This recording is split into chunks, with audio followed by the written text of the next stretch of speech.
예, 여러분 안녕하십니까. 방금 소개받은 서진형입니다. 차기 정부에 바라는 복지정책, 부동산 부분을 담당하게 되었는데요. 저는 우리 경인여자대학교 현재 대한부동산학회라는 단체의 회장을 맡고 있습니다. 대한부동산학회라는 단체는 사실 약 한 40년의 역사를 가진 대학 교수들이 약 900여 명의 회원을 거느리고 있는 우리나라 최초의 사단법인 학회입니다.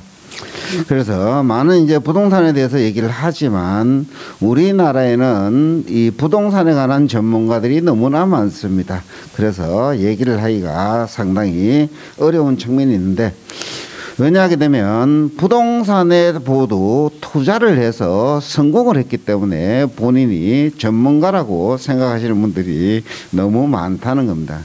그런데 우리가 이제 부동산 분야의 경우에도 실질적으로 투자를 해서 성공을 했다고 해서 전문가가 아니라 여러 가지 이론들을 갖고 현장에 어떻게 적용할 것인가, 그 다음에 문제 해결 방안을 찾고, 그리고 부동산과 인간과의 관계에서 삶의 질을 개선할 수 있는 방향을 모색하는 것이 부동산 학인데, 사실 많은 국민들이 잘못 인식함으로 인해서 이러한 문제들이 계속 발생하는 것이 아닌가 이렇게 보여지고요. 그래서 지금 이 차기 정부에 바란다. 그래서 주택과 주거복지 정책과 관련된 부분에 있어서 현재까지 나온 얘기들을 제가 이제 정리를 해서 차기 정부에 바라는 내용들을 몇 가지 정리해서 발표하도록 그렇게 하겠습니다.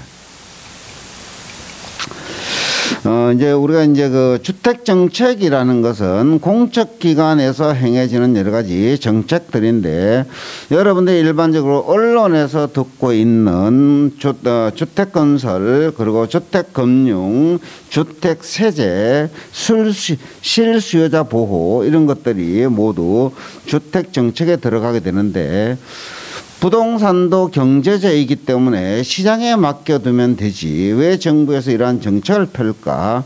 결국 이제 부동산이라는 것은 부동산의 고유의 특성, 부정성, 공공성, 이런 것들 때문에 시장이 실패할 수밖에 없다. 그래서 시장이 실패하기 때문에 정부에서 개입을 해서 이 부동산 정책이라는 것을 내놓게 된다는 겁니다. 그래서 이제 정부에서도 보게 되면 이런 정책들을 통해서 이 주거복지와 관련해서 생애 단계별로, 소득 수준별로 청년이라든지 신혼부부, 고령, 그다음에 이제 저소득 취약계층 등등에 대한 맞춤형 주거지원 대책들을 계획을 하고 있는데, 현장에서는 그것을 적용하기가 쉽지 않다는 겁니다. 자, 이론들은 좋은데 이러한 부동산의 경우에는 주거복지 정책을 실현하려고 하면 기본적으로 예산이 투입되는데 그 예산이 만만치 않다. 그래서 사실 현장에서 잘 적용되지 않는다는 겁니다. 자, 그러면 이 차기 정부에 바란다는 주거정책이나 주택정책을 얘기하려고 하면 현 정부에서 현황과 어떤 문제점들이 있는지 먼저 얘기를 해봐야 되겠죠. 그죠? 그래서 현 정부에서 주택과 관련된 여러 가지 정책 수단들을 한번 살펴보게 되면, 이 현 정부의 주택 정책의 어떤 방향들은 우리가 이제 토기 억제, 실수요자 보호, 임대주택 공급, 신규주택 공급, 이렇게 크게 4가지로 나누어 볼 수가 있습니다. 자, 그래서 유형별로 주요 정책들을 한번 살펴보게 되면, 우리가 이제 투기 수요 억제 및 차단 정책으로서 가장 대표적으로 여러분들도 이미 일반적으로 잘 알고 있는 분양가 상한제를 들을 수가 있습니다. 분양가 상한제 같은 경우에는 건설회사에서 아파트를 건설하게 되면 정부에서 분양가를 일정 부분 통제하는 겁니다. 자, 통제하게 되면 수요자들이 싼 가격의 아파트를 분양받을 수 있기 때문에 상당히 좋은 제도라고 생각을 하지만 분양가 상한제가 실시가 되어서 분양을 받은 아파트들은 입주를 하고 나면 3개월 이내 시장 가격과 키높이를 맞추게 됩니다. 그래서 로또 청약을 통해서 분양을 받은 사람들이 개발 이익을 다 가져가는 부작용 또는 단점들이 있다는 겁니다. 그래서 모든 제도라는 것은 항상 장점만 있는 것이 아니라 단점들이 있기 때문에 이러한 부작용들을 해소해야 되는데 이 분양가 상한제를 시행함으로 인해서 어떤 부작용이 있을까? 결국은 건설회사에서는 분양이익이 적어지기 때문에 신규 아파트의 공급이 축소되는 부작용이 나타나게 되는 겁니다. 그래서 그러한 어떤 문제점들을 충분히 반영한 정책들이 필요하다 이렇게 보고요. 다음에 이제 그 투기 억제 및 차단의 수단으로서 다주택자에 대한 규제를 정부에서 실시를 했는데요. 다주택자는 악이다라는 프레임을 갖고 정부에서 다주택자를 규제하게 됐는데 다주택자가 정말 그렇게 나쁜 사람일까라는 데 대해서는 한 번쯤은 고민을 해 보아야 된다는 겁니다. 최근에 이제 종부세 때문에 문제가 되고 있는데요. 25억짜리 아파트를 갖고 있는 사람과 그 다음에 25억을 합한 아파트 두 채를 갖고 있는 사람의 종부세가 약 한 25배 정도 차이가 난다. 이런 얘기들이 있습니다. 자, 그러면 예를 들어서 우리가 이제 20억짜리 아파트를 갖고 있는 사람과 5억짜리 아파트를 4채를 갖고 있는 사람이 있습니다. 자, 그러면 5억짜리 아파트 4채를 갖고 있는 사람은 한 채는 본인이 거주하고 3채는 시장에 임대주택으로 공급을 하게 됩니다. 물론 공급을 할 때 당연히 임대사업을 통해서 사업소득, 임대소득에 대한 세금을 납부하게 됩니다. 그러면 20억짜리 아파트를 갖고 있는 사람과 이 4채를 갖고 있는 아파트를 갖고 있는 사람이 누가 국가경제발전에 도움이 될까라는 의문을 던질 수가 있다는 겁니다. 그래서 다주택자에 대한 규제도 나름대로 많은 문제점을 안고 있다 이렇게 보는 거고요. 그 다음에 이제 뭐 거래 제한과 관련해서 최근에 우리가 이제 재개발 재건축에 대한 규제들이 많이 나오게 되는데 특히 우리가 이제 재건축과 관련된 초과이익 환수 제도가 재건축을 억제하게 됩니다.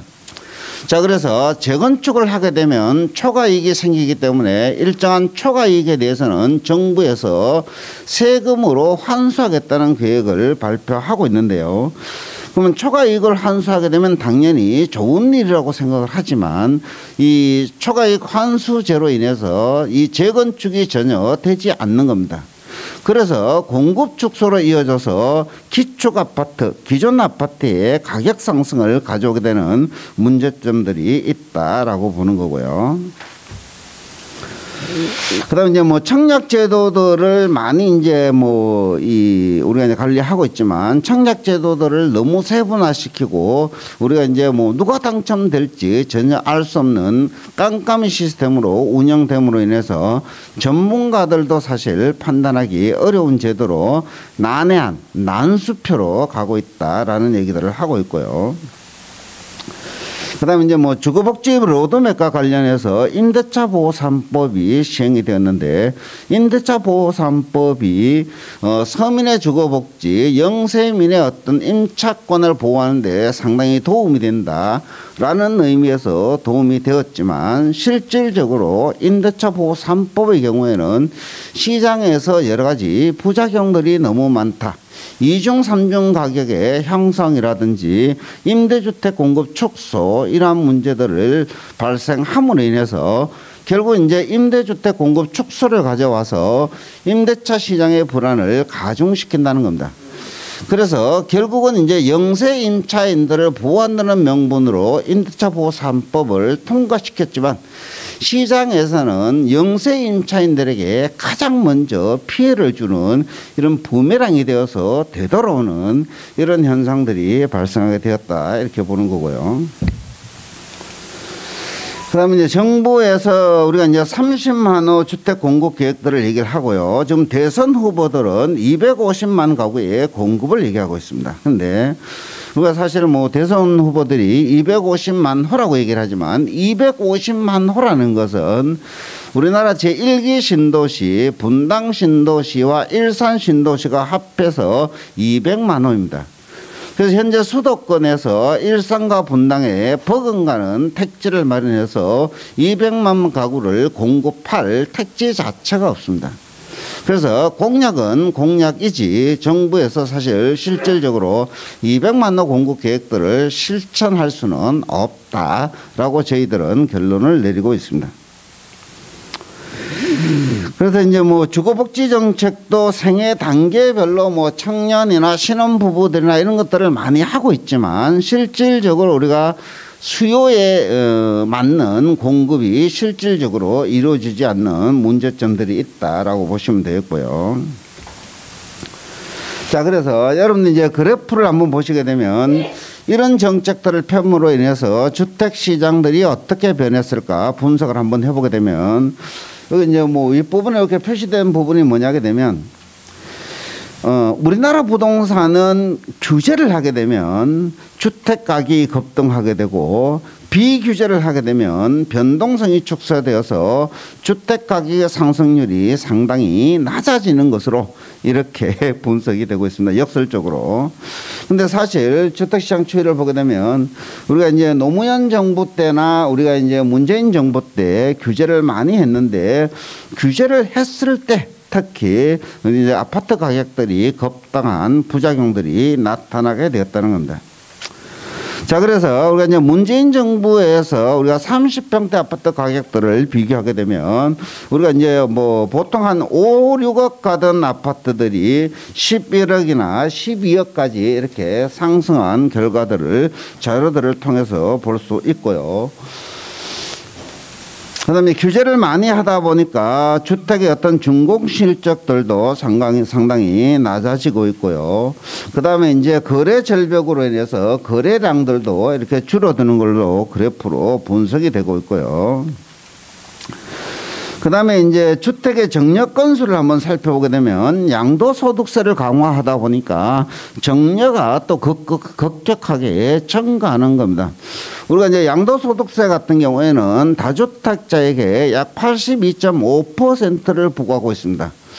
만약에 근로자들이 세금을 우리가 이제 100만 원의 근로소득이 있다면 82만 5천 원을 세금으로 납부하는 것과 똑같은 효과가 있는 겁니다. 그죠? 그러다 보니까 절대서 다주택자들이 주택을 매도하지 않고 우리가 이제 가구원들에게 주택을 정리해서 우리가 이제 분가하는 1가구 1주택자들이 너무 많이 늘어났다. 이래서 그런 현상들이 지금 표를 통해서도 나타나고 있다. 이렇게 보시면 되겠습니다.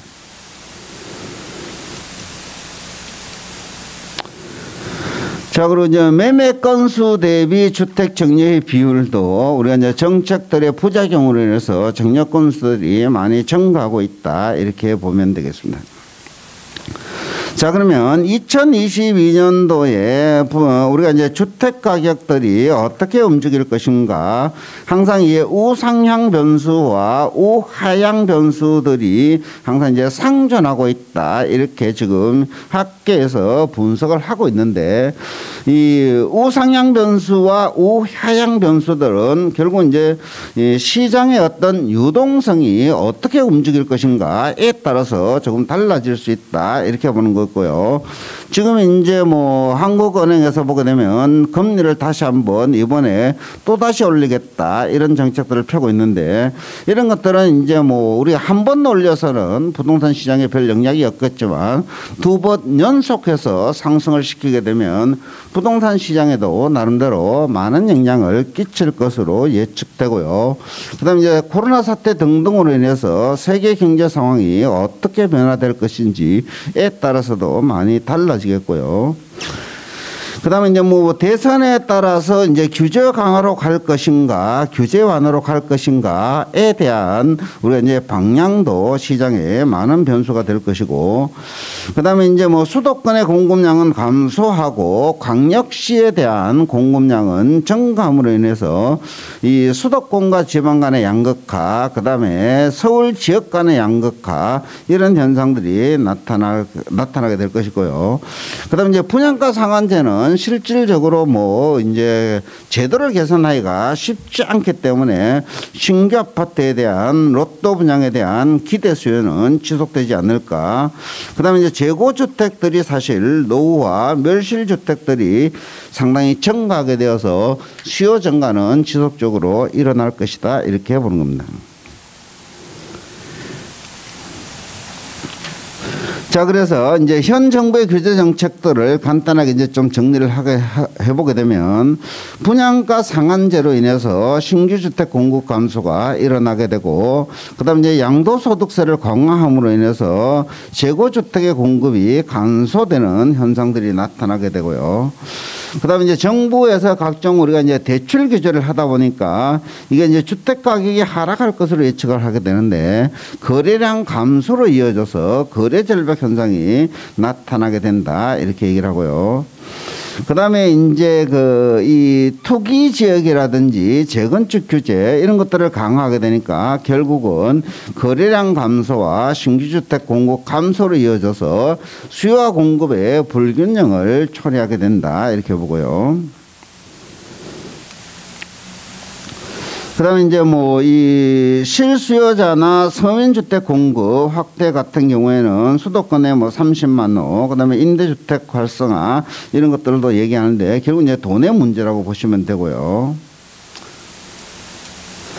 그다음에 이제 주거복지 측면에서 보게 되면 우리가 이제 뭐 국토부에서 계획한 대로 청년이라든지 신혼부부라든지 이러한 생애 단계별로 맞춤형 주거 지원 시스템이 미흡한 측면도 있고, 그다음에 정부에서 항상 공공임대주택 공급을 확대하겠다고 항상 주장을 해왔는데, 실질적으로 우리가 이제 뭐 OECD 평균 약 10%의 공공영구임대주택을 가져야 되는데, 우리나라는 아직까지 OECD 평균의 약 10%의 영구임대주택들을 정부에서 소유하고 있는데, 우리나라 같은 경우에는 아직까지 6.3%밖에 안 된다, 이렇게 보시면 되겠고요. 그다음에 이제 최저 주거 기준 미달 가구가 아직까지 우리나라에 5.4% 정도 되고,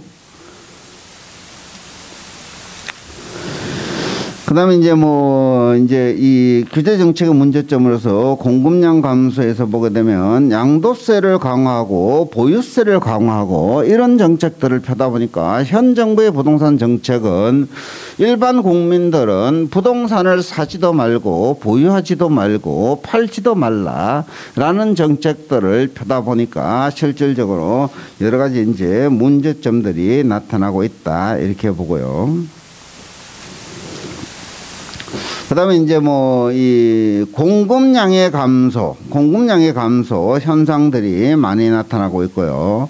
그다음에 이제 거래량들도 많이 감소하고 있다. 왜냐하게 되면 부동산 같은 경우에는 사실 자기 자본으로 부동산을 매수하는 것이 아니라 타인의 자본을 끌어들여서 매수를 하는데, 우리나라는 대출 규제를 통해서 매수 억제를 함으로 인해서 거래량들이 급격하게 줄어드는 현상들이 나타나게 되고요. 그다음에 이제 뭐 이 조금 전에도 얘기를 했지만 임대차 보호 3법이 사실 공급을 축소시켜서 가격 급등으로 이어지는 임대차 시장의 불안을 가중시킨 것으로 이렇게 분석을 하고 있습니다.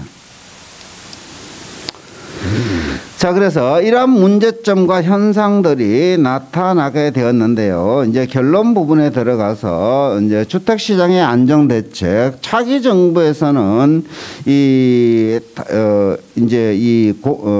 주택시장의 안정을 위해서 공급 측면에서 한번 바라보게 되면 다주택자를 악의 프레임으로 보지 말고 다주택자에 대한 시선을 이제는 한 번쯤 변화할 필요가 있지 않겠느냐. 그래서 이제 양도소득세를 완화하거나 또는 이 한시적으로 완화, 근데 사실 우리나라 양도소득세가 너무 많습니다. 우리가 이제 조세 전문가나 부동산에서 실질적으로 모든 나라의 조세 제도는 보유세는 높고 거래세는 낮추는 방향으로 많이 실시되고 있고, 그러한 방향으로 제도가 만들어져야 된다라고 이제 연구 결과들이 많이 나와 있지만, 사실 그러한 이론들을 현실에 적용하지 않다 보니까 지금 조세 제도가 여러 가지 문제점들이 나타나게 있고요. 그다음에 이제 재개발 재건축을 통해서 공급 확대가 이루어져야 되는데, 지금 최근에 이제 뭐 이 오세훈 시장이 들어서서 서울시에 보게 되면 저층 주거지의 재개발은 활성화하지만 재건축은 사실 아직까지도 규제 단계에 있는 것으로 이렇게 분석이 되고 있는데, 결국 이제 저층 주거지 같은 경우에는 저소득층들이 살기 때문에 아파트 개발을 통해서 자본 이득을 가져가도 괜찮다라는 인식이 있고, 기존 재건축 아파트 같은 경우에는 기존에 잘 사는 사람들이 또 더 많은 재산을 가져가면 아니 된다라는 생각들을 정책에 반영함으로 인해서 사실 공급이 되지 않는 문제점들이 일어나게 된다, 이렇게 보고요. 그래서 이제 뭐 서울 같은 경우에는 신규 택지를 개발하기가 한계에 다다랐습니다. 그러다 보니까 이제 외곽으로 펼쳐지기보다는 이제 용적률을 높여서 고밀 개발을 해야만 서울에 수요자들이 원하는 아파트를 공급할 수 있다, 이런 정책으로 변환이 되어줘야 되고요. 그 다음에 이제 수요 측면에서 보게 되면 우리가 이제 뭐 1가구 1주택을 얘기를 하는데, 1가구 1주택이 상당히 좋은 제도임에도 불구하고 현실적으로는 부작용들이 많이 나타나게 된다. 자, 왜냐하게 되면 우리가 이제 뭐 4인 가구가 아파트를 4채 가지고 있다면 그 사람들은 1가구 1주택 정책의 강화 때문에 1가구 1주택을 가진 4가구로 분할을 촉진하는 부작용들이 나타나게 된다는 겁니다.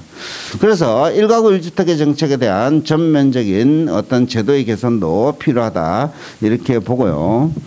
그 다음에 이제 뭐 모든 국민들에게 우리가 이제 모든 국민들에게 1주택을 주겠다는 정책들도 많이 얘기하고 있는데, 그것도 사실 실질적으로 실현 가능성이 상당히 부족하다, 이렇게 보면 되고요.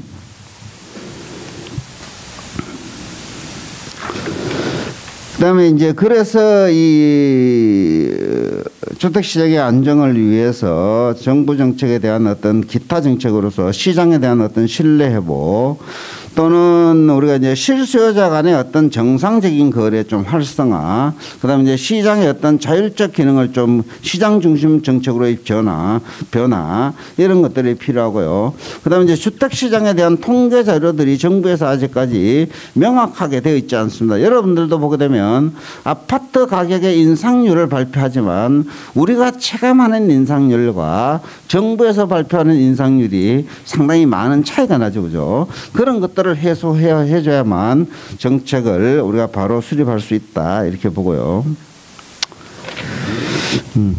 예정된 시간은 지났는데, 자, 마지막 1분 이내 정리하도록 하겠습니다.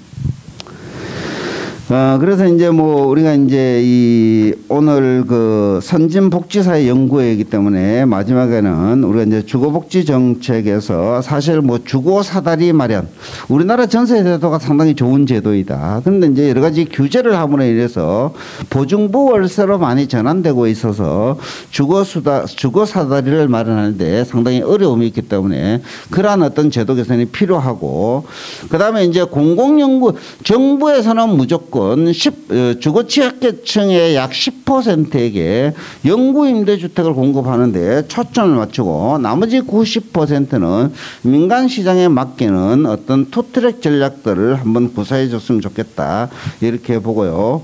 그다음에 이제 주거복지 예산들은 사실 이제 돈이 많이 들어가기 때문에 예산의 일정 부분을 주거복지 예산으로 확보하는 방안들을 정부에서 고민하게 되면 우리 서민들이 자기가 살고 싶은 집 하나의 집 정도는 가지면서 사는 시대가 오지 않을까, 이렇게 기대해 보면서 오늘 발표를 여기서 마무리하고자 합니다. 예, 감사합니다. 예, 감사합니다. 서진영 교수님.